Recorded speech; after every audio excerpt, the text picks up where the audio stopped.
히틀러 독재라고? 한국도 똑같은 거 아니야? 미국은 전쟁 책임을 한국 탓으로 돌리려 했습니다. 하지만 불과 일주일 후 무조건 막아야 합니다. 한국이 핵무장하면 다 죽는 거야. 도대체 무슨 일이 있었던 걸까요? 혹주하던 미국 이스라엘이 꿀먹은 번거리가 되어버린 충격적인 이유. 강대국도 얌전한 고양이로 만드는 대한민국 미친 애견술. 지금 바로 시작합니다. 전쟁이 아니었거든요.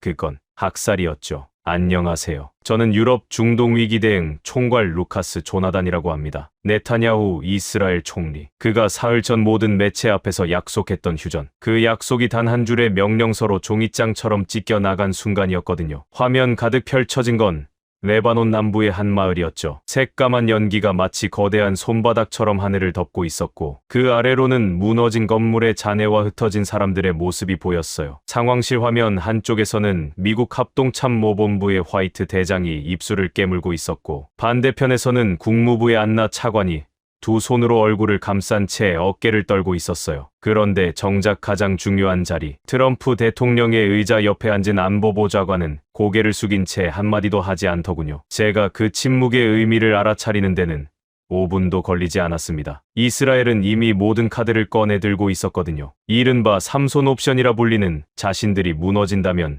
중동 전체를 핵의 잿더미로 만들겠다는 그 광기 어린 협박. 그 한 장의 카드 앞에서 세계 최강이라던 미국이 종이호랑이처럼 굳어 있더라고요. 그때였어요. 회의 채널의 한쪽 모서리에 새로운 메시지 알림이 떴습니다. 발신자 에릭. 미국 에너지 안보 전문가. 제가 10년 가까이 알고 지낸 사이였죠. 평소에도 자기 확신이 강한 사람이었지만 그날의 메시지는 정말 도가 지나쳤어요. 그가 단체 채널에 올린 한 줄. 한국 측의 통보. 주한미군 방위비 더 못 낼 거면 짐 쌀 준비나 하시오. 저는 그 문장을 2번 읽었어요. 3번도 읽었던 것 같아요. 이 새벽에 중동이 불바다가 되고 있는 이 순간에 그는 도대체 왜 한국을 걸고 넘어졌을까? 알고 보니 이유가 있더군요. 중동의 원유와 가스가 멈추기 시작하면 그 다음 도미노로 무너지는 게 바로 동아시아 물류망이거든요. 그리고 그 물류망의 핵심을 쥐고 있는 나라가 한국이고요. 에릭은 이 위기를 핑계 삼아 한국에게 더 큰 청구서를 들이밀려고 한 거예요. 마치 불난 집에 달려가서 호스갑부터 받아내려는 소방수처럼요. 게다가 한국은 천궁투인지 뭔지 중동 8개국에 싹 다 팔아먹으면서 우리 미국보다 더 큰 천문학적인 달러를 쓸어 담았죠. 그게 배가 아픈 겁니다. 여러분, 한번 상상해 보시겠어요? 전 세계의 컨테이너 절반이 멈추기 직전인 상황에서 그 컨테이너를 실어 나르는 배를 만든 나라에게 미국이 가장 먼저 한 말이 협박이었다는 사실을. 저는 그 메시지를 보면서 처음으로 미국이라는 나라의 무게중심이 어디에 있는지 의심하기 시작했어요. 그런데 정말 이상한 일은 의외의 곳에서 터졌습니다. 두만강, 러시아와 북한의 접경지대, 상황실의 또 다른 모니터. 그 한쪽 구석에서 정체불명의 여론 신호가 포착됐다는 미국 정찰위성의 자동 보고였어요. 처음에는 다들 큰 의미를 두지 않았어요. 중동에서 핵 위협이 터지는 마당에 두만강의 작은 열 신호 따위가 무슨 대수겠어요. 그런데 화이트 대장의 표정이 굳어지더군요. 그가 천천히 마이크를 켜면서 한마디 했어요.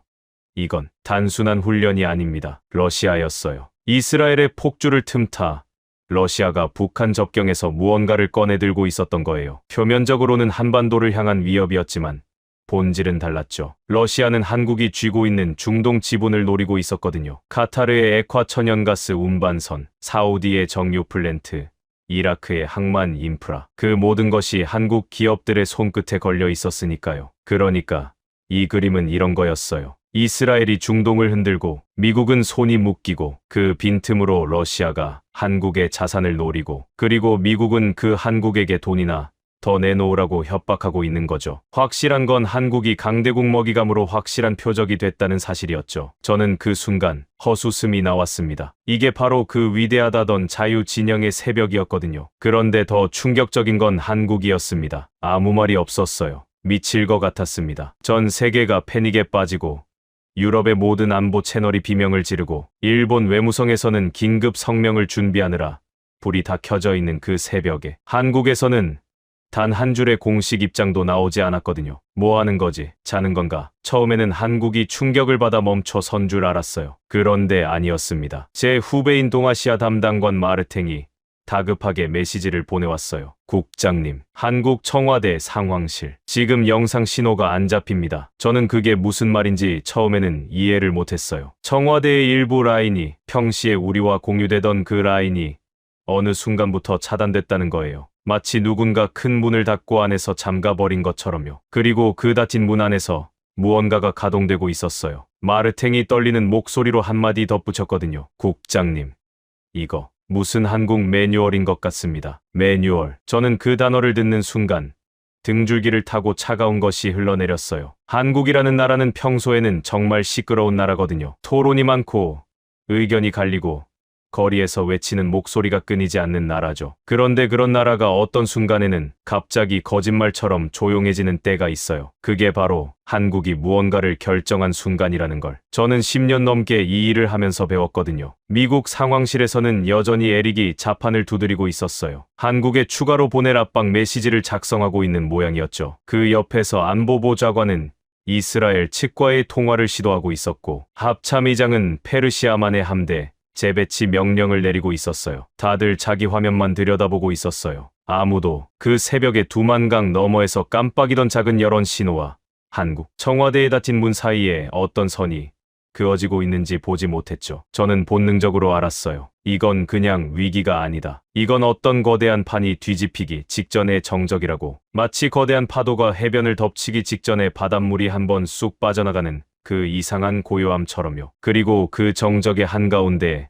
한국이 서 있었습니다. 세계가 한국을 방해물 취급하고 동맹이라던 미국마저 청구서를 들이밀던 그 새벽에 정작 그 모든 위기를 가장 차분하게 바라보고 있던 단 하나의 나라, 그게 한국이었거든요. 여러분, 혹시 이런 생각해 보신 적 있나요? 가장 시끄럽게 떠드는 사람보다 끝까지 입을 다물고 있는 사람이 더 무섭다는 말. 그 새벽에 한국이 딱 그랬어요. 저는 그날 처음으로 책상 위에 있던 한국 관련 보고서 파일을 다시 열어봤습니다. 평소에는 그저 통계와 숫자로만 보였던 그 자료들이 그날따라 전혀 다른 의미로 다가왔거든요. 조선 점유율, 반도체 점유율, 원전 수출 실적, 방산 수출 증가율, 그리고 국제 해상 운송에서 한국 선박이 차지하는 비중, 숫자들이 하나씩 눈에 들어올 때마다 이런 생각이 들더라고요. 우리가 그동안 한국을 너무 작게 봐온 것은 아닐까? 미국이 한국에게 호통을 칠 자격이 정말 있는 걸까? 우리 유럽이 한국을 그저 동아시아의 한 나라로만 분류해온 것이 얼마나 안일한 판단이었는지를. 그날 새벽 백악관 상황실에서 가장 큰 사건은 사실 이스라엘의 폭주도 아니었고 러시아의 움직임도 아니었어요. 진짜 사건은요, 한국이 입을 다물었다는 것, 그 한 가지였습니다. 그리고 그 침묵이 무엇을 뜻하는지 저는 그로부터 정확히 6시간 뒤에 알게 됐어요. 제 손이 떨려서 키보드를 제대로 누를 수도 없었던 그 한 통의 보고가 들어오기 전까지는 말이죠. 그 6시간은 제 인생에서 가장 길게 흘러간 시간이었습니다. 새벽 5시. 브뤼셀의 제 사무실 창밖으로는 아직 어둠이 짙게 깔려 있었어요. 그 어둠을 가르고 들어온 첫 번째 보고는 한 장의 사진이었습니다. 레바논 남부의 해안가, 그 한가운데에 거대한 콘크리트 구조물이 두 동강이 나 있는 모습이었어요. 평화의 대교. 저는 그 이름을 보는 순간 가슴 한쪽이 먹먹해졌습니다. 그 다리는요, 한국이 지난 7년 동안 수조 원을 들여 건설하던 중동 평화 재건 사업의 상징이었거든요. 레바논 사람들이 자기들끼리 그 다리를 그렇게 불렀어요. 평화의 대교라고. 한국 기술자들이 그 이름을 받아들였을 때 다들 가슴이 벅찼다고 들었습니다. 그런데 그 다리가 이스라엘의 무차별 폭격에 그대로 끊어진 거예요. 그 자리에서 일하던 한국인 기술자 3명이 중태에 빠졌다는 보고가 함께 들어왔습니다. 한 명은 다리 중앙 통제실에서, 2명은 해안가 측 시공 현장에서 작업 중이었다고 해요. 저는 사진 속에 끊어진 다리를 한참 바라봤어요. 그러다가 다음 보고를 열었습니다. 이스라엘 측 공식 입장. 단 한 줄이었어요. 해당 폭격은 군사 목표를 향한 정밀 타격 중 발생한 단순 오폭으로 추정됨.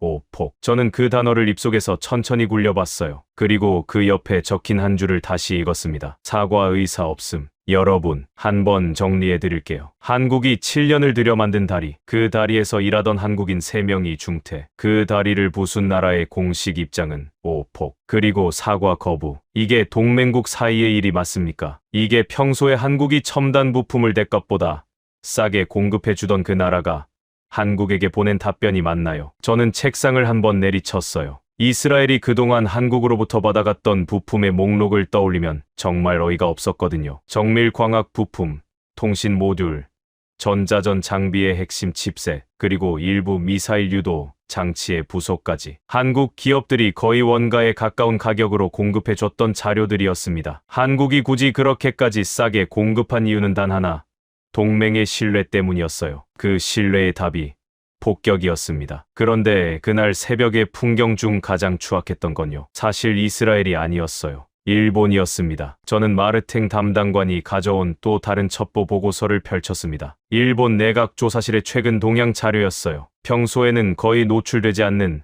도쿄의 가장 깊은 정보 라인의 움직임이었습니다. 그 보고서의 첫 줄을 읽는 순간 저는 입이 다물어지지 않았어요. 내조실 수석 다카하시 신지, 그가 직접 워싱턴, 텔아비브, 그리고 두바이의 자국 주재 공관에 한 가지 지시를 내렸다는 내용이었습니다. 지시의 요지는요, 이번 사태로 한국의 중동 사업이 전면 재검토에 들어갈 가능성을 적극 활용할 것, 한국 기업이 진행 중인 항만, 가스관, 발전소 사업의 입찰권을 일본 기업으로 이전시킬 수 있도록 모든 외교 채널을 가동할 것, 특히 한국 측의 안전 우려가 부각될 수 있도록 우호 매체에 관련 기사를 적극 송출할 것. 저는 그 보고서를 한 번 더 읽었어요. 2번 읽었어요. 3번 읽었어요. 그리고 펜을 들어 종이 한 귀퉁이에 한 줄을 적었습니다. 한국인 3명이 다리 잔해에 깔려있는 그 시간에 일본은 그 다리에 닿음 공사권을 노리고 있었다. 여러분, 한 번 솔직하게 답해 주시겠어요? 이게 같은 자유 진영의 동맹국이 할 짓입니까? 옆집 사람이 화재로 가족을 잃은 그 새벽에 그 집의 빈자리에 자기 가구를 들여놓을 계획서를 들고 와서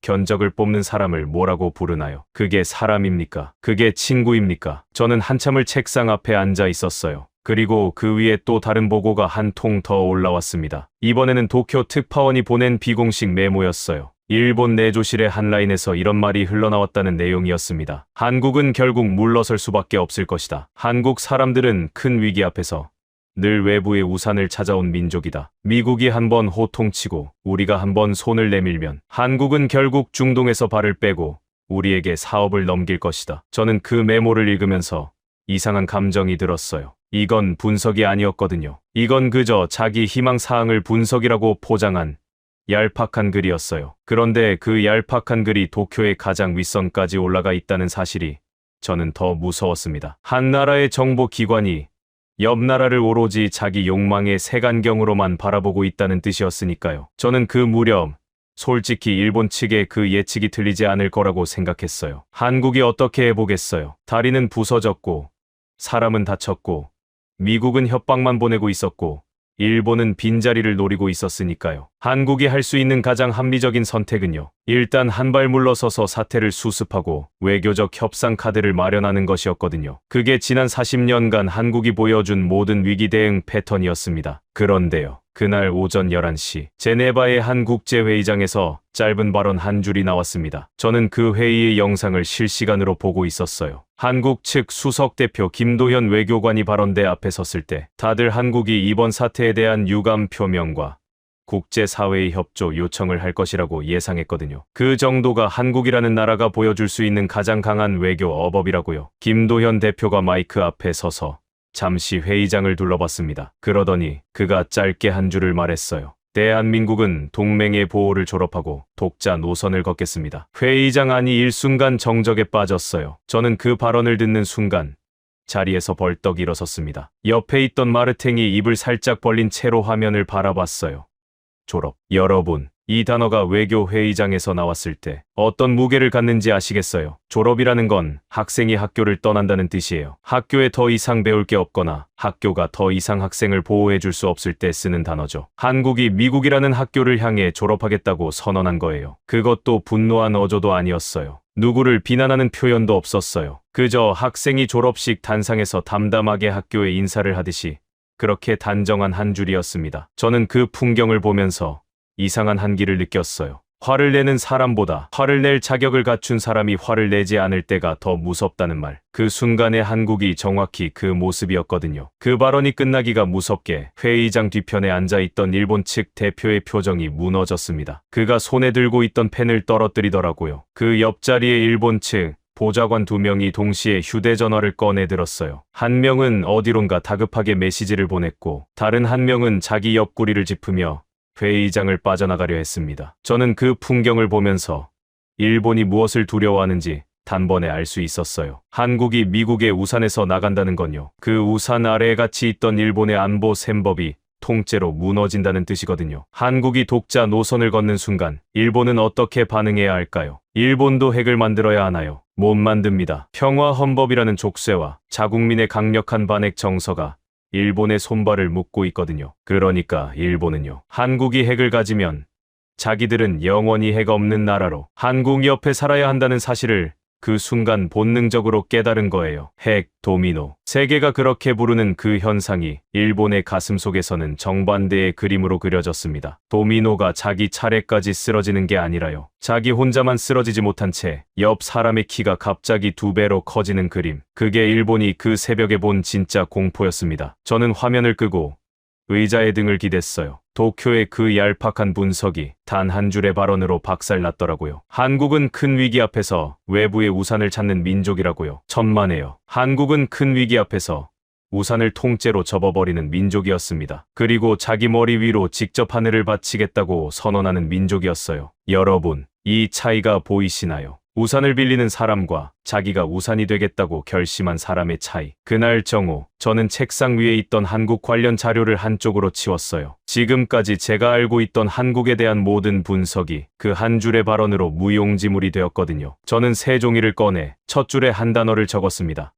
졸업. 그 단어 옆에 작은 물음표 하나를 그렸어요. 그리고 그 물음표를 한참 바라봤습니다. 한국이 졸업한 학교의 다음 단계는 도대체 어디일까? 그 답을 찾기 위해 제가 다시 비행기에 오른 건 그로부터 정확히 사흘 뒤의 일이었습니다. 에릭의 전화는 인천 상공에서 받았습니다. 그가 평소답지 않게 떨리는 목소리로 한마디 했어요. 루카스, 자네도 같이 가야겠어. 저는 두말 없이 짐을 챙겼습니다. 한국이 보낸 그 한 줄의 통보, 그 통보가 진짜인지 허풍인지를 확인하러 가는 자리에 유럽의 눈이 한 쌍 필요하다는 뜻이었거든요. 서판교. 처음 들어본 지명이었어요. 차창 밖으로 펼쳐진 풍경은 정말 평범했죠. 깔끔하게 정돈된 가로수, 낮은 연구동 건물 몇 개, 그리고 입구에 붙은 작은 간판 하나. 친환경 에너지 응용연구소. 저는 그 간판을 보면서 솔직히 김이 빠졌어요. 이게 한국의 카드라고요? 이 평범한 동네 연구소가요? 옆자리의 에릭도 마찬가지였어요. 그가 작게 코웃음을 치면서 한마디 하더군요. 이거 봐, 루카스. 내가 뭘 했어? 한국 사람들 말은 절반만 들으면 돼. 그런데요. 저희를 맞이한 사람의 표정이 너무 차분했어요. 키가 크지도 작지도 않은 회색 점퍼 차림의 중년 남성이었어요. 그가 정중하게 고개를 숙이며 말했죠. 기다리고 있었습니다. 박 박사라고 합니다. 안내해 드리지요. 박 박사. 그 이름을 듣는 순간 저는 어디선가 본 적이 있다는 느낌이 들었어요. 그런데 정확히 어디에서 봤는지는 떠오르지 않더라고요. 그가 안내한 곳은 연구소 본관이 아니었어요. 본관 뒤쪽 직원 식당으로 보이는 작은 건물의 지하 주차장이었거든요. 에릭이 살짝 눈썹을 찡그렸어요. 박 박사님, 우리한테 보여줄 게 식당이요? 박 박사는 대답하지 않았어요. 그저 주차장 한쪽 벽에 있는 평범한 직원 출입문 앞에 서서 카드를 댔죠. 그런데 그 문이 열리는 소리가 좀 이상했어요. 평범한 자동문이 아니었거든요. 두꺼운 합금이 부드럽게 미끄러지는 소리. 마치 은행 금고가 열리는 듯한 그 묵직한 진동이 발바닥으로 전해져 왔습니다. 문 안쪽에는 엘리베이터 한 대가 있었어요. 그것도 단 한 대뿐이었죠. 박 박사가 말없이 안으로 들어섰고 저희도 따라 들어갔어요. 그가 누른 버튼은 단 하나. 어디에서도 본 적 없는 표시가 붙은 숫자 하나뿐이었습니다. 엘리베이터가 내려가기 시작했어요. 1초, 10초, 30초, 1분. 저는 손목시계를 들여다봤어요. 그리고 옆에서 에릭이 침을 한번 삼키는 소리가 들렸어요. 1분 40초가 지났을 때 그가 참지 못하고 한마디 했죠. 박 박사, 도대체 우리가 지금 어디로 가고 있는 거요? 박 박사가 그제서야 입을 열었어요. 지하 100m요. 지하 100m. 여러분, 한번 상상해 보시겠어요? 동네 식당의 지하 주차장 문 하나를 열고 들어갔는데 그 안에 100m짜리 수직 통로가 숨어 있다는 사실을요. 마치 평범한 옷장 문을 열었더니 그 너머에 거대한 지하 왕국이 펼쳐져 있는 동화처럼요. 엘리베이터가 멈췄을 때 문이 열리며 마주한 풍경은요. 말로 설명하기가 어려웠습니다. 천장이 까마득하게 높았고 바닥은 흰색 광택의 특수 코팅으로 덮여 있었어요. 좌우로 펼쳐진 복도는 끝이 보이지 않을 만큼 길었고 그 양쪽 벽으로는 두꺼운 강화 유리, 너머에 거대한 장비들이 줄지어 늘어서 있었습니다. 에릭이 그 자리에 멈춰 섰어요. 그의 얼굴이 새하얘지더군요. 이거 뭐요? 이게 뭐냐고 묻고 있잖소. 박 박사가 천천히 돌아서며 말했어요. 북방전략지휘소라고 부릅니다. 외부에는 존재하지 않는 시설이지요. 저는 그 이름을 처음 듣는 순간 등에서 식은땀이 흘렀어요. 북방전략지휘소. 한국어의 한 글자 한 글자가 평범한 연구소 이름이 아니었거든요. 박 박사가 저희를 안내한 방은 거대한 원형 회의실이었어요. 한가운데에 둥근 테이블이 놓여 있었고 벽면 전체가 거대한 화상 디스플레이로 둘러싸여 있었습니다. 그가 손짓 한 번에 화면이 켜졌어요. 화면 가득 펼쳐진 건 숫자였어요. 끝없이 흘러내리는 시뮬레이션 데이터. 그 위에 떠있는 한 줄의 제목이 보였습니다. 사용 후 해결료 재처리. 누적 시뮬레이션 완료량 4,200톤. 에릭의 손에서 안경이 미끄러져 떨어졌어요. 그가 떨리는 목소리로 박 박사를 돌아봤어요. 박 박사, 지금 농담하시는 거지요? 4,000톤이라니. 이게 말이 됩니까? 박 박사는 표정 하나 바뀌지 않았어요. 농담이 아닙니다. 우리는 지난 15년 동안 단 하루도 이 시뮬레이션을 멈춘 적이 없습니다. 15년. 저는 그 한마디에 뒷걸음질을 쳤어요. 그러니까 미국이 한국에게 호통을 치고 일본이 한국을 깔보고 중국이 한국을 압박하던 그 모든 시간 동안 단 하루도 빠짐없이 이 지하 100m 아래에서 무언가를 쌓아 올리고 있었다는 거예요. 박 박사가 다시 손짓을 했어요. 화면이 바뀌었습니다. 이번에 떠오른 건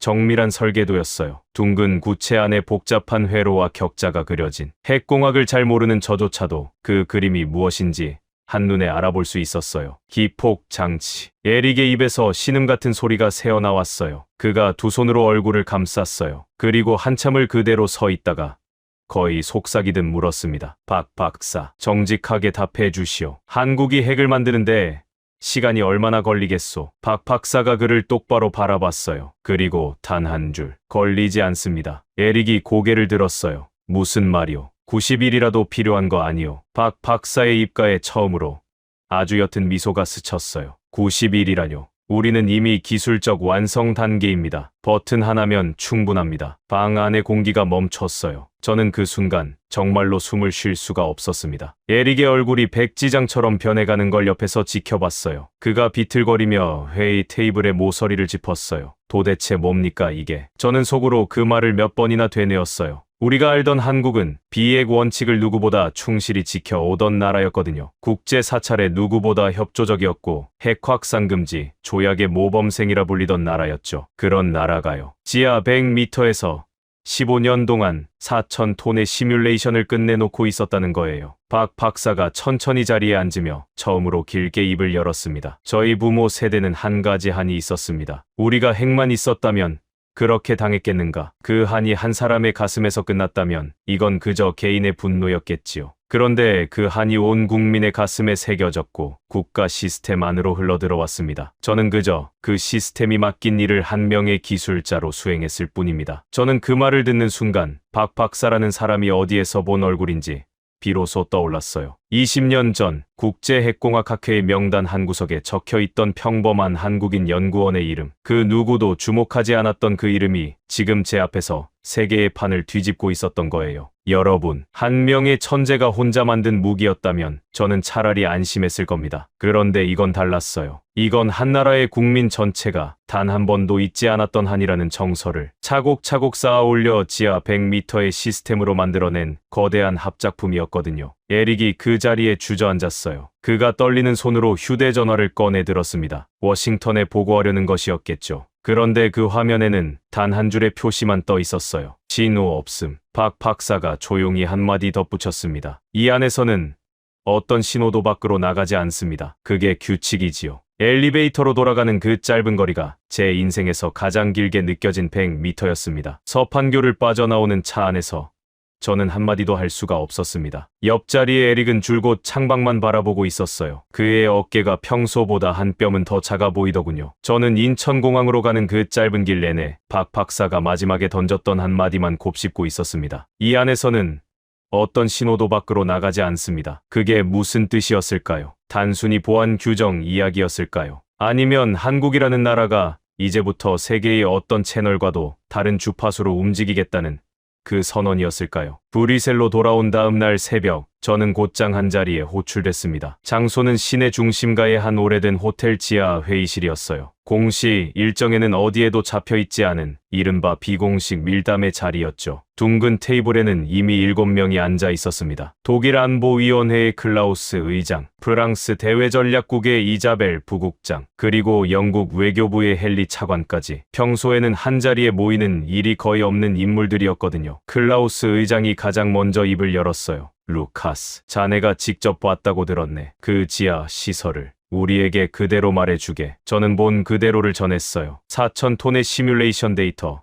기폭 장치의 설계도, 그리고 박 박사라는 인물의 그 차분한 표정까지. 제 이야기가 끝났을 때 회의실에는 한참 동안 침묵이 흘렀습니다. 침묵을 깬 건 이자벨 부국장이었어요. 여러분, 이제 우리는 한국을 다른 시각으로 봐야 합니다. 저는 한국을 제2의 이스라엘로 규정해야 한다고 생각해요. 제2의 이스라엘. 여러분, 이 단어가 유럽의 안보회의 자리에서 나왔다는 사실이 무엇을 의미하는지 아시겠어요? 이건 단순한 비유가 아니에요. 이건 한국이라는 나라가 더 이상 다루기 쉬운 동맹이 아니라 우리의 손이 닿지 않는 곳에서 자기만의 무기와 자기만의 논리를 가진 독립 변수가 되었다는 공식적인 인정이거든요. 헨리 차관이 안경을 고쳐 쓰며 말을 받았어요. 제 생각도 같습니다. 한국 사람들의 역사를 보세요. 그들은 400년 전 일본의 침략을 받았고 그 후로도 끊임없이 외세에 시달려왔어요. 그런 민족은 한 가지 공통점이 있죠. 한 번 도끼를 품으면 그건 핵보다 더 무섭습니다. 침략과 학살의 역사를 가진 민족이 도끼를 품으면 핵보다 무섭다. 저는 그 말을 받아 적으면서 손이 떨렸어요. 동양의 유대인, 누군가가 회의 끝자락에 그렇게 표현하더군요. 한국인을 동양의 유대인이라고 부르는 그 순간 회의실에 누구도 반박하지 않았습니다. 그리고 며칠 뒤 저는 다시 한국으로 갔어요. 이번에는 에릭의 동행이 아니었습니다. 유럽의 단독 사절 자격이었어요. 박 박사를 다시 만나야 했거든요. 한국이 정말로 어떤 그림을 그리고 있는지 우리 유럽이 직접 듣지 않으면 안 되는 단계에 와 있었으니까요. 박 박사는 이번에는 서판교가 아닌 서울 시내의 한 한정식집 별실에서 저를 맞이했어요. 창밖으로 한옥 지붕이 길게 늘어져 있었고 작은 정원에는 봄비가 막 그친 흔적이 남아 있었죠. 그가 따뜻한 차를 한 잔 따라주며 말했어요. 먼 길 오셨습니다. 루카스 국장님. 저는 단도직입적으로 물었어요. 박 박사님, 솔직히 묻겠습니다. 한국은 정말로 그 버튼을 누를 생각입니까? 박 박사는 잔을 내려놓으며 한참 동안 정원의 빗방울을 바라봤어요. 그리고 천천히 입을 열었습니다. 국장님, 혹시 이순신이라는 이름을 들어보셨습니까? 저는 고개를 끄덕였어요. 400년 전의 한국 해군 제도, 일본의 침략을 막아 낸 영웅, 그 정도는 알고 있었거든요. 그런데 박 박사가 그 이름을 꺼낸 이유는 제가 알고 있던 이야기와는 조금 달랐어요. 그분에게는 백의종군이라는 시기가 있었습니다. 모든 직위를 박탈당하고 죄인의 신분으로 전쟁터를 따라다녀야 했던 시간이지요. 그런데 그분은 그 시기에도 무기를 손에서 놓지 않았습니다. 칼을 갈았고 활을 다듬었고 부서진 배의 도면을 머릿속에 새겼지요. 왜 그랬을까요? 단순히 복수하기 위해서가 아니었습니다. 더 이상 뺏기지 않기 위해서였습니다. 그가 저를 정면으로 바라봤어요. 우리는 무너지기 위해 핵을 만드는 게 아닙니다. 지키기 위해, 더 이상 뺏기지 않기 위해 만드는 것입니다. 저는 그 말을 듣는 순간 머릿속이 하얘졌어요. 이스라엘의 3손 옵션이 떠올랐거든요. 내가 죽으면 너희도 같이 죽는다. 그 광기 어린 협박. 그건 무너지면서 같이 무너뜨리겠다는 자살 폭탄의 논리였죠. 그런데 한국은요. 같은 핵을 들고도 전혀 다른 문장을 말하고 있었어요. 우리는 무너지지 않기 위해 이걸 만들었다고. 그러니 너희도 우리를 무너뜨리려 하지 말라고. 이게 같은 무기인가요? 정말로 같은 무기인가요? 박 박사는 차를 한 모금 마시고는 화제를 살짝 돌렸어요. 이스라엘이 자기들의 핵을 어떤 자리에 놓고 있는지 보십시오. 그들은 그것을 손에 들고 흔들고 있습니다. 적의 영토 깊숙이 던져 넣을 준비를 하고 있지요. 핵을 공격의 도구로 쓰는 거예요. 우리는 다릅니다. 어떻게 다릅니까? 우리는 우리 영토 안에 둡니다. 적의 땅 한 평도 넘보지 않습니다. 그러나 우리에게 손을 대는 순간 적의 심장이 멈추도록 설계되어 있지요. 군사시설이 아니라 통신망, 전력망, 금융망, 적의 사회가 1시간 안에 정전되도록 말이지요. 도시는 그대로 둔 채 시스템만 멈추는 겁니다. 저는 그 말이 무슨 뜻인지 처음에는 이해하지 못했어요. 박 박사가 한 줄을 더 보탰습니다. 우리는 사람을 죽이러 만든 게 아닙니다. 침략의 의지를 죽이러 만든 겁니다. 침략의 의지를 죽인다. 여러분, 이게 어떤 무게의 문장인지 한번 곱씹어 주시겠어요? 적의 도시를 잿더미로 만들겠다는 협박이 아니에요. 적의 사회를 마비시키되 그 마비 안에서 사람들은 살아있게 두겠다는 거예요. 항복할 시간을 주겠다는 거예요. 저는 그제서야 한국이 왜 15년 동안 단 한마디도 새어나가지 않게 이 시스템을 다듬어 왔는지 이해했어요. 이건 무기가 아니었거든요. 이건 철학이었어요. 박 박사가 마지막으로 한 가지를 더 보여줬어요. 그가 작은 휴대용 기기를 테이블에 올려놓고 한 장의 그림을 띄웠습니다. 한반도를 중심으로 동심원이 여러 개 그려져 있었어요. 가장 안쪽 원은 한반도 자체였고 그 다음 원은 동해와 서해, 그 다음은 일본 열도와 대만, 그리고 가장 바깥쪽 원은 중국 동부와 러시아 극동까지 이어져 있었어요. 이 동심원 어디에서도 우리는 먼저 첫 발을 쏘지 않습니다. 그러나 이 동심원 어느 지점에서든 누가 우리를 향해 첫 발을 쏘는 순간 그 발이 어디에서 출발했든 간에 우리는 그 출발점의 시스템을 멈춥니다. 사람을 노리지 않습니다. 명령 체계를 노립니다. 저는 그 그림을 보면서 이상한 감정이 들었어요. 이건 두려움이 아니었거든요. 이건 어떤 면에서는 안도였어요. 지난 400년 동안 한국이라는 나라는 너무 많이 당했어요. 임진왜란에서, 병자호란에서, 일제강점기에서, 그리고 한국 전쟁에서. 그때마다 한국은 무릎을 꿇었고 다시 일어섰고 또다시 무릎을 꿇었죠. 그 한이 얼마나 깊었으면 한 나라의 시스템이 400년의 기억을 동력 삼아 이런 무기를 만들어냈을까요? 그런데도요. 한국이 그 무기를 손에 쥐고 처음으로 한 말이 우리는 먼저 쏘지 않는다 였어요. 저는 박 박사 앞에서 잠시 고개를 숙였습니다. 밀담의 자리에서 헨리 차관이 했던 말이 떠올랐거든요. 한 번 도끼를 품으면 핵보다 무섭다. 그 말은 절반만 맞았던 거예요. 한국이 품은 건 도끼가 아니었어요.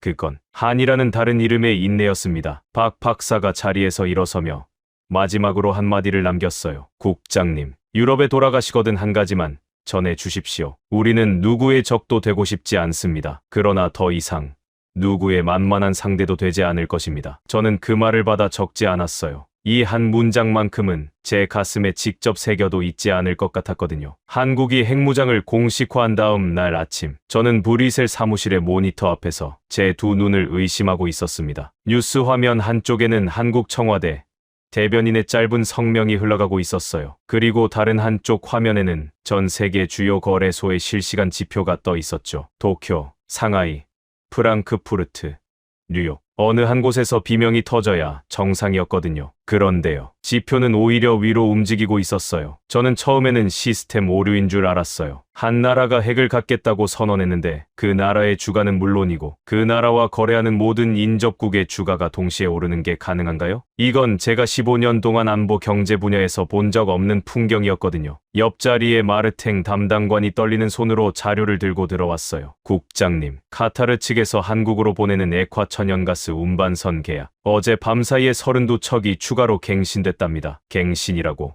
취소가 아니라?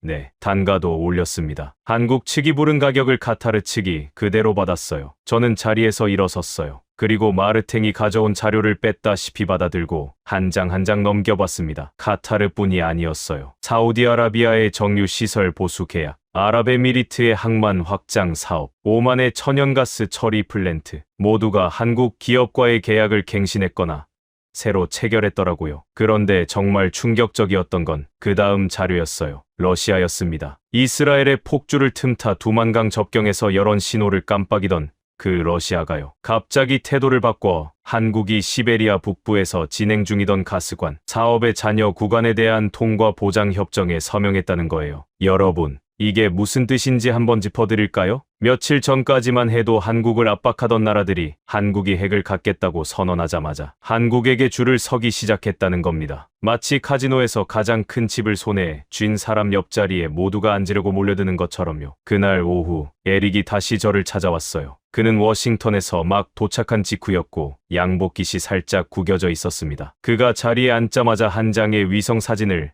책상 위에 펼쳐 놓았어요. 한반도 동남부의 어느 산맥, 그 깊숙한 곳에서 거대한 경납 시설의 문이 열리고 있는 모습이었어요. 그 안에서 천천히 모습을 드러내는 것은 길고 검은 발사체였습니다. 현무 5 미사일이요. 에릭이 짧게 말했어요. 그의 목소리에는 더 이상 그 오만했던 톤이 남아있지 않았습니다. 그런데 루카스, 자네 이게 어디로 향하고 있는지 아나? 저는 사진을 자세히 들여다봤어요. 미사일의 발사각이 표시되어 있었거든요. 그런데 그 각도가 어딘가 이상했어요. 평범한 타격용이라기에는 너무 낮은 각도였습니다. 마치 누군가를 공격하기 위한 게 아니라 무언가를 감싸 안기 위한 자세 같았어요. 에릭이 다른 사진 한 장을 꺼냈어요. 이번에 펼쳐진 건 동해의 깊은 바닷속이었습니다. 해저 지형도 위에 한 영역이 빨갛게 표시되어 있었어요.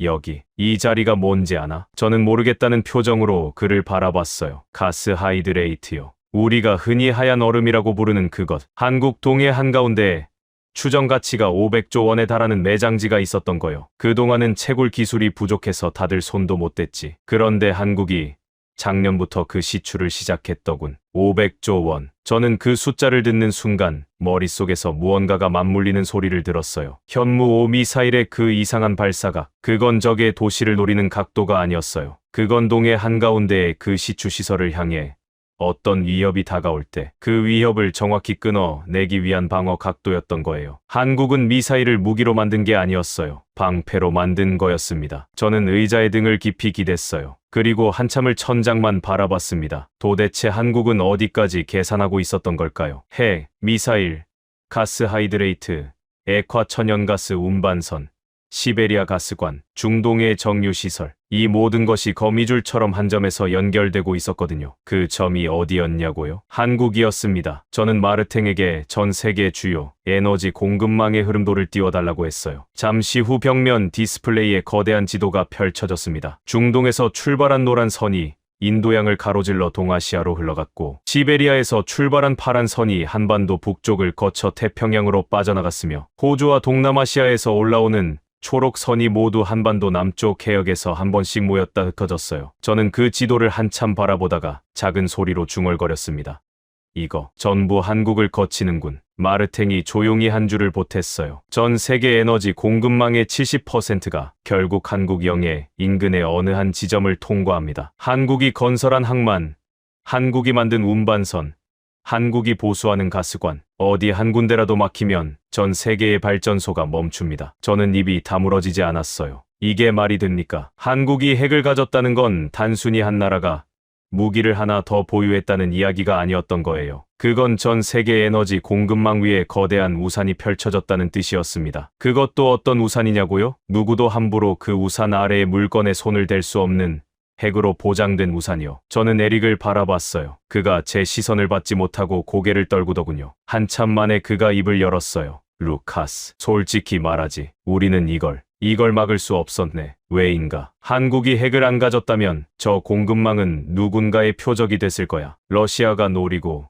중국이 노리고, 심지어 이스라엘조차 흔들었겠지. 그런데 한국이 핵을 가진 순간 누구도 저 공급망에 함부로 손을 댈 수 없게 됐어. 결과적으로 보면 말이야. 그가 말끝을 흐렸어요. 저는 그 뒷말을 대신 해 주었습니다. 한국의 핵이 우리 모두의 발전소를 지켜주고 있다는 거지. 에릭이 천천히 고개를 끄덕였습니다. 저는 그 순간 등에 소름이 돋았어요. 우리가 그동안 한국을 어떻게 봐왔던가요? 동맹이라는 이름으로 이용해왔고, 방위비라는 이름으로 압박해왔고, 그저 동아시아의 한 나라라는 이름으로 작게 봐왔죠. 그런 한국이요. 지금은 우리가 켜는 모든 전등의 안전을 보장해주는 위치에 서 있더라고요. 오후 늦게 저는 한 통의 보고서를 더 받았어요. 세계 주요 국부펀드들의 자금 이동 보고서였습니다. 노르웨이 국부펀드, 사우디아라비아 공공투자기금, 싱가포르의 테마색. 이들 모두가 사상 최대 규모의 자금을 한국 시장으로 옮기고 있다는 내용이었어요. 보고서 마지막에 한 줄이 굵게 강조되어 있었습니다. 가장 안전한 투자처,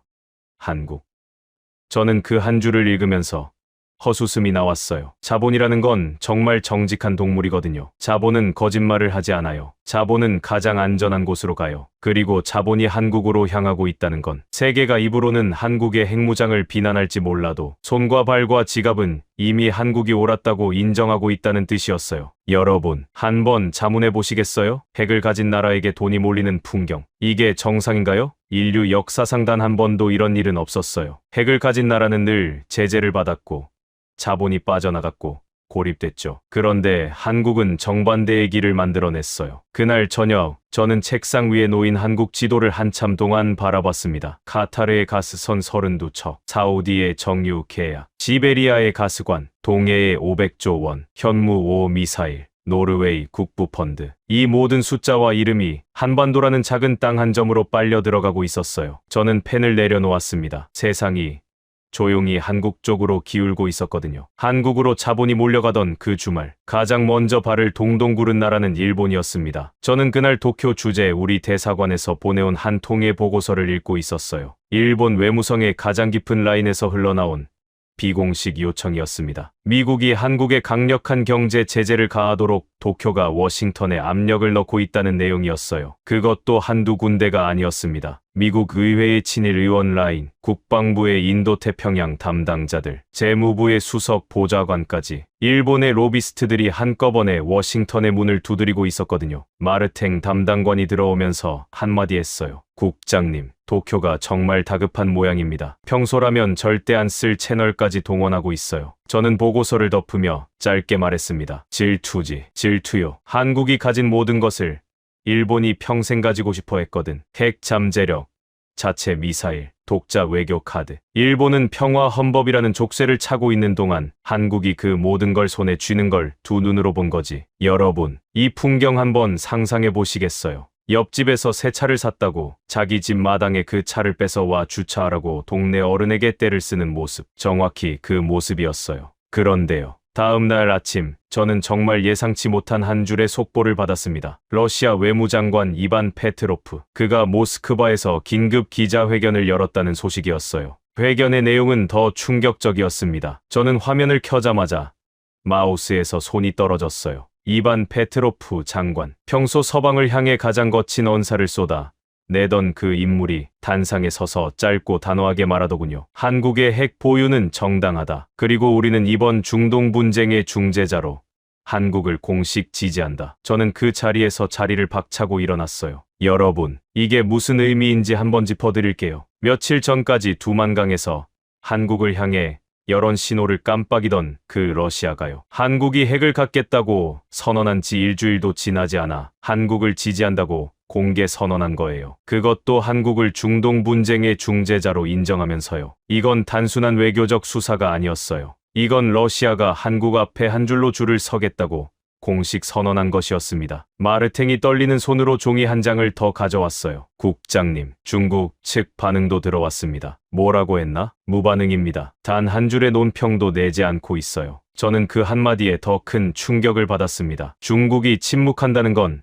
사실상 묵인한다는 뜻이거든요. 평소 같았으면 인민일보 일면이 한국에 대한 비난으로 도배됐을 텐데 그날 인민일보 일면은요. 한국과 무관한 농업정책 기사로 채워져 있었습니다. 세상이 한쪽으로 기울고 있다는 걸 가장 먼저 알아차린 사람은 워싱턴의 그분이었어요. 그날 오후 저는 백악관 내부에 심어둔 한 라인으로부터 짧은 메시지를 받았습니다. 대통령이 한국 대통령에게 직접 전화를 걸었다는 내용이었어요. 저는 그 통화의 녹취를 듣지는 못했습니다. 다만 그 자리에 배석했던 한 보좌관이 흘린 몇 줄의 코멘트가 한 다리 건너 제 귀에 들어왔어요. 대통령은 통화 내내 한 가지 말을 반복했다고 합니다. 제발 나가지 말아달라. 저는 그 한 줄을 듣는 순간 의자에 그대로 굳어버렸어요. 여러분, 이게 같은 사람이 맞나요? 일주일 전까지만 해도 한국에게 방위비 더 못 낼 거면 짐 싸라고 으름장을 놓던 그 사람이요. 일주일 만에 정반대의 말을 하고 있더라고요. 방위비를 깎아주겠다. 한국의 핵 보유를 묵인하겠다. 인도태평양 사령부 한국 분담금을 미국이 더 지원하겠다. 한국이 원하는 어떤 조건이든 협상 테이블에 올려놓겠다. 이게 협상이었을까요? 아니에요. 이건 협상이라는 단어로는 부족했어요. 이건 구걸이었습니다. 오후 늦게 일본 측 로비스트들의 동향이 다시 들어왔어요. 이번에는 더 흥미로운 보고였습니다. 일본에 가장 영향력 있다는 워싱턴 로비스트 다카하시 부장. 그가 백악관 안보보좌관실의 문 앞에서 2시간을 기다렸지만 결국 면담을 거절당하고 돌아갔다는 내용이었어요. 이유는 단 한 줄이었습니다. 지금은 한국 관련 사안 외에는 어떤 면담도 잡지 않습니다. 일본이 백악관에서 문전박대를 당했어요. 10여 년 동안 워싱턴에서 가장 큰 목소리를 내던 그 일본이요. 한국이라는 이름 앞에서 단번에 뒷전으로 밀려난 것입니다. 저는 그날 저녁 책상 위에 놓인 미국의 산업 공급망 분석 보고서를 다시 펼쳐봤어요. 평소에는 그저 통계로만 보였던 자료가 그날따라 전혀 다른 의미로 다가왔거든요. 미국 반도체 산업이 한국 메모리에 의존하는 비율 70%, 미국 자동차 배터리가 한국 셀에 의존하는 비율 58%, 미국 조선 보수 시장이 한국 야드에 의존하는 비율 47%, 미국 액화 천연가스 운반선의 한국 건조 의존도 87%. 저는 펜을 들고 그 숫자들 옆에 한 줄을 적어봤습니다. 한국이 삐치면 미국 공장이 멈춘다. 웃기게 들리시겠지만요. 이건 농담이 아니었어요. 미국 상무부 내부 보고서의 결론이 정확히 그 한 줄이었거든요. 그러니까 트럼프 대통령이 한국 대통령에게 제발 나가지 말아달라고 한 건 어떤 감정적인 호소가 아니었어요. 이건 냉정한 계산이었습니다. 한국이 등을 돌리는 순간 미국의 제조업 절반이 멈춘다는 그 단순한 계산. 저는 그 보고서를 덮으며 가만히 천장을 올려다봤어요. 한국이 그동안 무엇을 해왔는지 비로소 그림이 완성되더라고요. 지난 20년 동안 한국은 단 한 번도 큰 소리를 내지 않았어요. 그저 조용히 자기 자리에서 묵묵히 만들었죠. 반도체를 만들고, 배터리를 만들고, 배를 만들고, 미사일을 만들고, 그리고 지하 100m에서 그 무엇도 만들고 있었어요. 그 어떤 나라도 한국이 무엇을 만들고 있는지 신경 쓰지 않았어요. 다들 그저 한국이 만든 것을 사갔고, 한국이 만든 것에 의존했고, 한국이 만든 것 위에서 자기들의 산업을 굴렸죠. 그러다 어느 날 한국이 입을 열었어요. 우리 더 이상 못한다. 그 한마디에 세계가 무너지고 있었습니다. 밤 10시쯤 마르탱이 마지막 보고를 들고 들어왔어요. 국장님, 도쿄가 결국 한국 외교부에 직접 사절을 보내겠다고 통보했답니다. 한국 측 반응이요. 뭐라고 했나? 한 줄이었습니다. 일정 검토 후 회신하겠습니다. 저는 그 한 줄에 잠시 멈칫했어요. 그러다가 천천히 웃음이 새어나오더군요. 여러분, 이 한 줄이 무엇을 뜻하는지 아시겠어요? 한국이 이제 일본에게 해주는 답변이 정확히 10년 전 일본이 한국에게 했던 그 답변이거든요. 한국 외교부가 일본 측의 어떤 사안에 대해 면담을 요청할 때마다 일본은 늘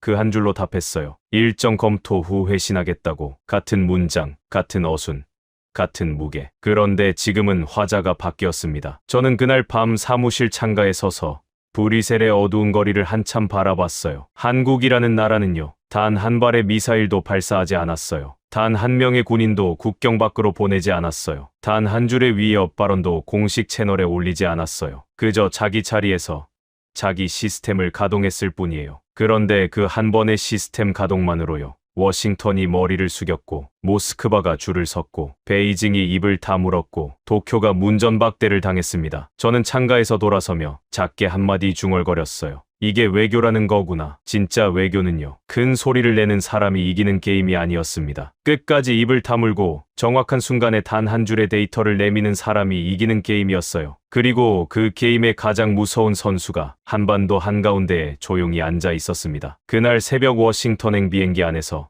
저는 한숨도 자지 못했습니다. 미국 측에서 긴급 요청이 왔거든요. 백악관 집무실에서 열리는 비공개 안보회의에 유럽 측 옵서버 자격으로 한 명이 참석해달라는 요청이었습니다. 그 한 명에 제 이름이 올라갔고요. 오벌 오피스. 미국 대통령의 그 둥근 집무실. 이름만 들어도 가슴이 묵직해지는 그 공간에 제가 직접 발을 들여놓는 자리였어요. 도착하자마자 안내된 그 방은 사진에서 보던 것보다 훨씬 작았어요. 양쪽으로 두꺼운 커튼이 드리워져 있었고 한가운데 책상 너머에 미국 대통령이 앉아 있었습니다. 그의 양옆으로 안보보좌관, 국무장관, 그리고 합참의장이 자리를 잡고 있었어요. 그리고 책상 한쪽 끝에 평소답지 않게 어깨를 잔뜩 움츠린 한 사람이 보였습니다. 에릭이었어요. 그는 두꺼운 보고서 한 권을 무릎 위에 올려두고 있었습니다. 한국 문제 종합 대응 보고서. 표지에 그렇게 적혀 있더군요. 그가 며칠 밤을 새워 작성한 자료라는 걸 저는 한눈에 알아봤어요. 대통령이 짧게 말했습니다. 에릭, 보고하시오. 에릭이 자리에서 일어섰어요. 그가 보고서를 펼치려는 그 순간 안보보좌관 마이클 그린이 손을 들어 그를 잠시 멈춰 세웠습니다. 카카, 그 전에 제가 한 가지 짚고 넘어가야 할 게 있습니다. 한국 측이 오늘 새벽 한 가지 신호를 보냈습니다. 방 안의 모든 시선이 그에게 쏠렸어요. 한국이 자국 부품을 사용하는 모든 해외 생산 라인에 대해 사전 통보 없이 출하를 중단할 수 있는 시스템을 가동할 준비를 마쳤다고 합니다. 방 안의 공기가 한 번에 가라앉았습니다. 여러분, 이게 무슨 뜻인지 짚어드릴게요. 미국의 자동차 공장, 일본의 전자제품 공장, 독일의 정밀기계 공장, 이 모든 곳이 한국의 부품 한 종류 없이는 라인을 단 하루도 돌릴 수 없는 구조였거든요. 그 라인의 스위치를 한국이 자기 손에 쥐고 있다는 신호를 워싱턴에 직접 보낸 거예요. 대통령이 천천히 에릭을 바라봤어요. 에릭, 그래서 한국이 지금 어디까지 와 있다는 거요? 에릭이 보고서를 펼치려다 한참을 멈춰 있었어요. 그러더니 그가 갑자기 그 두꺼운 보고서를 양손으로 잡았습니다. 그리고 천천히 한 번, 두 번, 세 번 보고서를 찢어버렸어요. 종이가 갈라지는 그 소리가 제 귀에는 천둥처럼 들렸습니다. 방 안의 모든 사람이 그 자리에서 굳었어요. 합참의장은 입을 살짝 벌린 채 그를 바라봤고 국무장관은 안경을 고쳐 쓰며 헛기침을 했습니다. 대통령조차 한참을 아무 말도 하지 못했어요. 에릭이 떨리는 목소리로 말했습니다.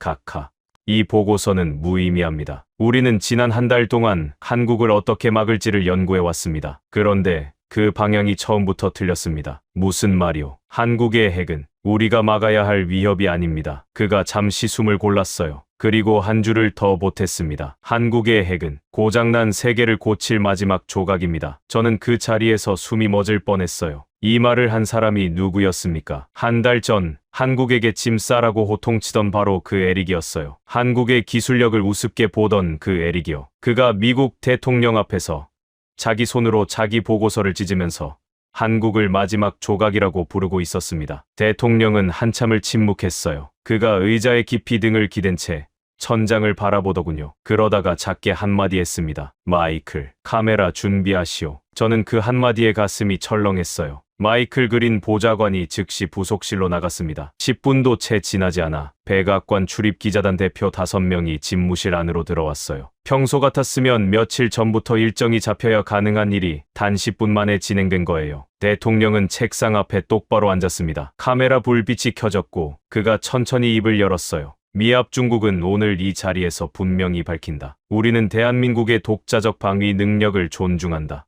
그리고 한국 중심의 새로운 동북아 질서를 지지한다. 방 안에 있던 합참의장이 작게 침을 삼키는 소리가 들렸어요. 국무장관은 두 손을 책상 위에 올린 채 그저 가만히 카메라를 바라봤습니다. 그 누구도 대통령의 발언을 부연하지 않았어요. 누구도 토를 달지 않았습니다. 침묵이 사실상의 동의였어요. 여러분, 이 한 줄의 의미를 한번 짚어드릴까요? 한국 중심의 새로운 동북아 질서. 이 표현이 미국 대통령의 입에서 나왔다는 것은요. 지난 70년 동안 동북아의 중심축이었던 미일 동맹의 무게중심이 공식적으로 한국으로 옮겨졌다는 선언이거든요. 회견이 끝나고 기자들이 빠져나간 뒤 저는 자리에서 일어서지 못했어요. 그 자리에서 가장 충격을 받은 사람은 의외로 합참의장 데이비드 카터였습니다. 그가 한참을 자기 손바닥을 들여다보더군요. 그러다가 옆자리의 국무장관에게 작게 한마디 했어요. 우리가 평생을 지켜온 그 질서가 오늘 이 방에서 끝났군요. 국무장관은 대답하지 않았습니다. 그저 천천히 고개를 끄덕였을 뿐이었어요. 저는 그 짧은 대화를 옆에서 들으면서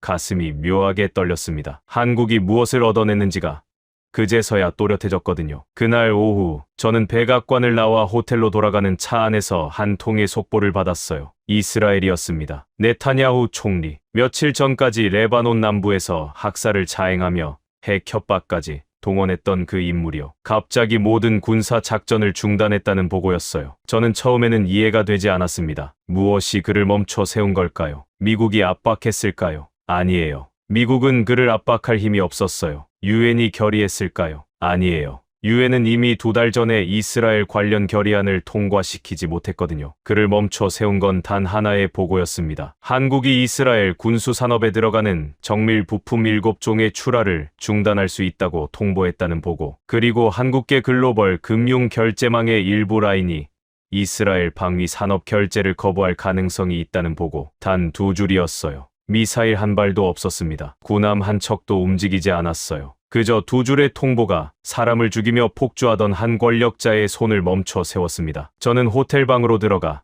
텔레비전을 켰어요. 마침 화면에는 네타냐후 총리의 짧은 성명이 나오고 있었습니다. 그는 평소답지 않게 단상 앞에서 고개를 살짝 숙인 채로 짧게 말하더군요. 우리는 잠정적으로 모든 군사 작전을 중단한다. 외교적 해결의 가능성을 신중히 검토하겠다. 저는 그 화면을 바라보면서 손에 들고 있던 물잔을 천천히 내려놓았어요. 여러분, 이게 어떻게 가능한 일인가요? 핵을 휘두르며 세상을 협박하던 한 권력자가 핵을 가졌다는 사실 자체만으로도 굳이 휘두르지 않는 다른 한 나라 앞에서 고개를 숙였습니다. 칼을 들지 않은 무사가 칼을 휘두르던 무사를 그 자리에서 멈춰 세운 거예요. 그저 자기 허리에 칼이 있다는 것을 한번 보여주었을 뿐인데요. 그날 밤 저는 호텔 창가에 서서 워싱턴의 야경을 한참 바라봤습니다. 그리고 한 가지 사실을 받아들이지 않을 수 없었어요. 지금 이 순간 세계의 정의를 실현하고 있는 나라가 미국이 아니라는 사실을요. 유럽이 아니라는 사실을요. 그건 지구 반대편에 한반도라는 작은 땅이었습니다. 저는 잔을 들어 천천히 한 모금 마셨어요. 그리고 작게 한마디 했습니다. 오늘부로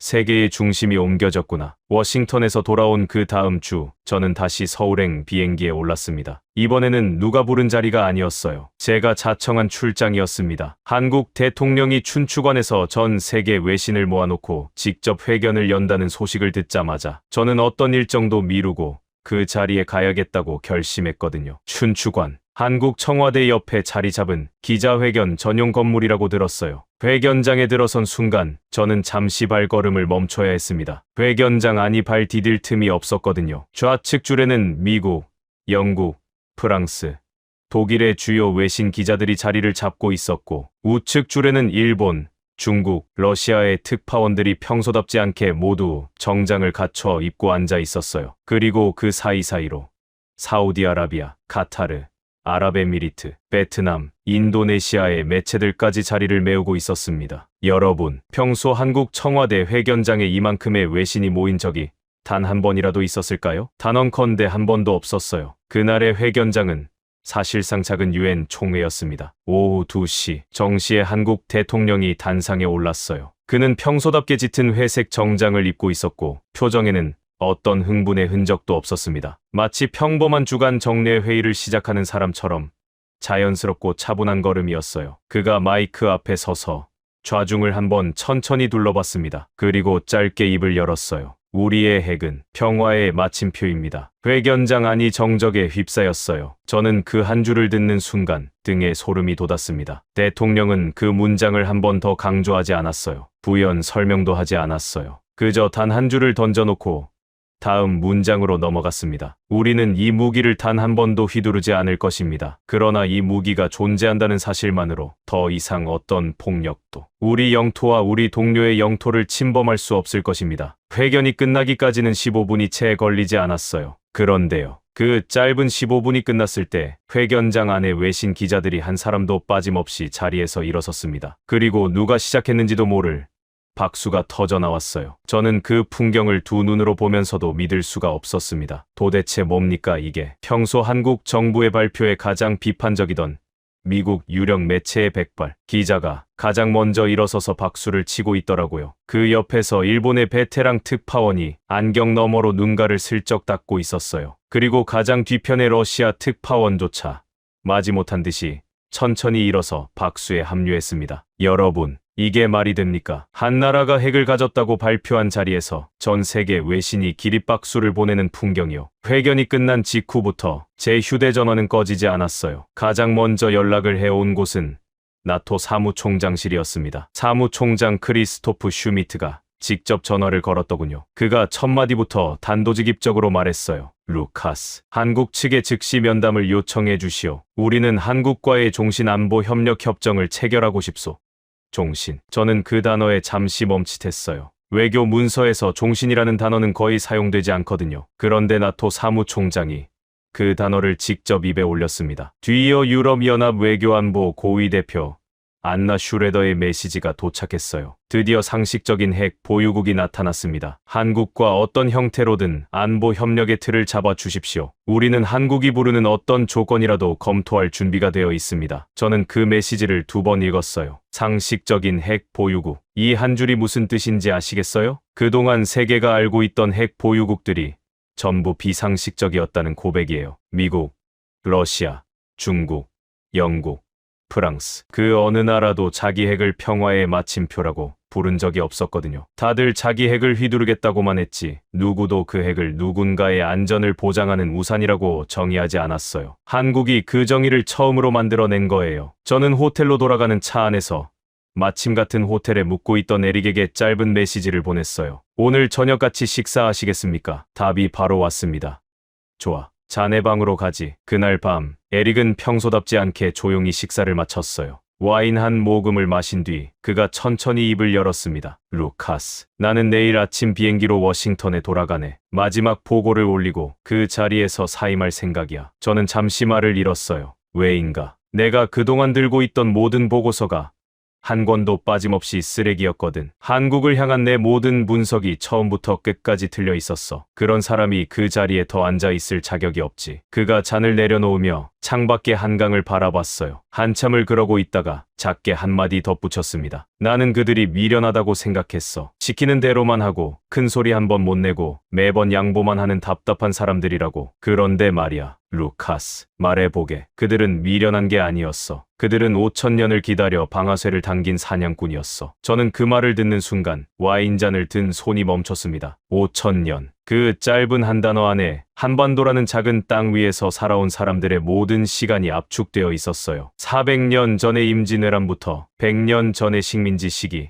70년 전의 전쟁, 그리고 지난 반세기의 묵묵한 산업화까지 그 모든 시간을 한국이라는 사냥꾼은 단 한 번의 발사를 위한 조준 시간으로 사용해왔던 거예요. 다음 날 아침 저도 함께 인천공항으로 향했어요. 공항 출국장 앞에서 저는 우연히 한 무리의 외국인들을 봤습니다. 베트남에서 온 한 가족이었어요. 아버지가 어린 딸의 손에 작은 태극기를 쥐어주고 있었습니다. 그 옆에서는 사우디아라비아의 한 중년 남성이 휴대전화로 한국 대통령의 전날 회견 영상을 다시 돌려보면서 눈가를 닫고 있었어요. 저는 그 풍경을 한참 바라봤습니다. 한국이 핵을 가졌다는 소식에 두려워하는 외국인이 단 한 명도 없었어요. 오히려 작은 태극기를 손에 쥐고 그 깃발을 자기 가족의 안전이라고 받아들이고 있었습니다. 이게 어떤 나라의 핵이 만들어낸 풍경입니까? 인류 역사상 단 한 번도 본 적이 없는 풍경이었어요. 저는 출국 게이트에 들어서기 직전 잠시 멈춰 서서 한 가지를 정리했습니다. 지난 한 달 동안 제가 본 한국이라는 나라를 한 줄로 정의해야 한다면 무엇일까? 한참을 고민한 끝에 제 입에서 자연스럽게 한 줄이 흘러나왔어요. 한국은 칼을 들지 않고 세상을 멈춰 세운 인류 역사상 단 하나의 나라다. 저는 그 문장을 작게 중얼거리면서 게이트 안으로 발을 내디뎠어요. 그런데 비행기에 자리를 잡고 앉아 한국의 한 신문을 펼쳐보는 순간 저는 한 번 더 놀랐습니다. 한국 신문의 일면에는 전날 회견의 내용이 차분하게 정리되어 있었어요. 그런데 그 옆에 더 크게 자리 잡고 있는 기사들이요. 부동산 가격, 청년 실업률, 학원비 부담, 그리고 어느 야구 선수의 부진에 관한 기사였습니다. 저는 그 신문을 한참 바라봤어요. 세계가 한국에게 기립박수를 보낸 그날에도 정작 그 한국 사람들은요. 자기들이 무엇을 해냈는지, 자기들이 어떤 자리에 올라섰는지 잘 모르고 있는 것 같았어요. 그저 어제와 똑같은 하루의 걱정거리들을 안고 어제와 똑같은 출근길을 걷고 있더라고요. 저는 신문을 접으며 작게 미소를 지었습니다. 여러분, 어쩌면 그게 한국이라는 나라의 진짜 무서움일지도 모르겠어요. 세상이 다 알아도 정작 본인들만 모르는 그 거울 앞에 서서도 자기 키가 얼마나 자랐는지 가늠하지 못하는 영원한 소년 같은 그 나라. 5,000년을 기다려 방아쇠를 당긴 사냥꾼은요. 자기가 쏜 그 한 발이 세상에 어디까지 닿았는지 아직도 잘 모르고 있었습니다.